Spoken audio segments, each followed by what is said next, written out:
How should we conduct funeral prayers in light of COVID-19? So we've seen now many of our brothers and sisters pass. May Allah subhanahu wa ta'ala accept them and forgive them. Allahumma ameen. As a result of COVID-19, and a number of the Muslims in the community have stepped forward and taken the necessary precautions. Alhamdulillah, it was very early established by health experts and authorities that there is a low risk, but a low risk when it comes to giving ghusl to our deceased. And that, of course, is a great honor and a right of theirs.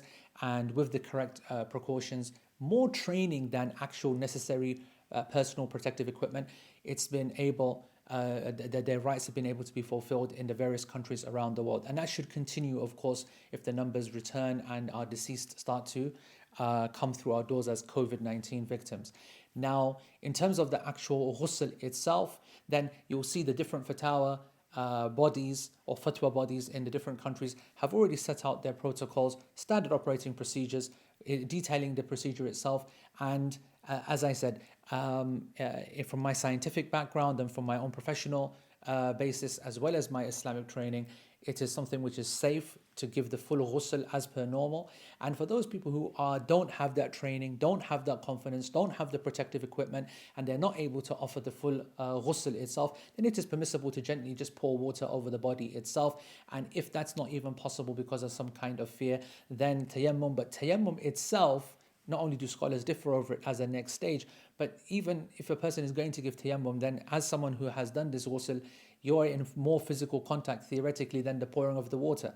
And then after that, some said you wipe on the bag to make some kind of analogy to masah, when the absence of when someone is unable to wash or to wipe, unable to do tayammum, then you can wipe off the bag. And again, that's neither here nor there, because the general principle is ghusl, and that's what we should try to do. And it is very easily achievable by the most basic of training. We shouldn't expect our normal people to be doing that, who are normally uncles and aunties in the community, those pillars of the community, who now have to isolate because it is dangerous. They do have collateral comorbidities. They do have underlying conditions, and they should be kept safe. So if there is a lack of experience and knowledge, then it is permissible, because of the need, to not have to do a ghusl. When it comes to the burial, that is as per normal. The funerals will be, of course, less, and that's something which is the number of people that will be there is going to be obviously less, and that's something which is acceptable due to the risk. But if possible, the ones who are actually involved in the burial itself should pray the janazah. Technically speaking, one person is enough, but there will always be at least 4 people, always, when it comes to a Muslim funeral and the preparation and the burial of a COVID-19 victim. So that's more than enough to establish the fard kifaya, the communal obligation of the janazah prayer at the graveyard, as the Prophet ﷺ did, and facing towards the qibla with people separated in lines behind. The prayer can be offered, and the family itself or others, they have the permission to come and then pray it later, whether they pray it as a salatul ghaib, as a prayer in absentia, or whether they pray it when they come to visit their deceased, when the situation calms down and they're allowed to go, then they're allowed to repeat that prayer. There's precedence for that in the Sharia.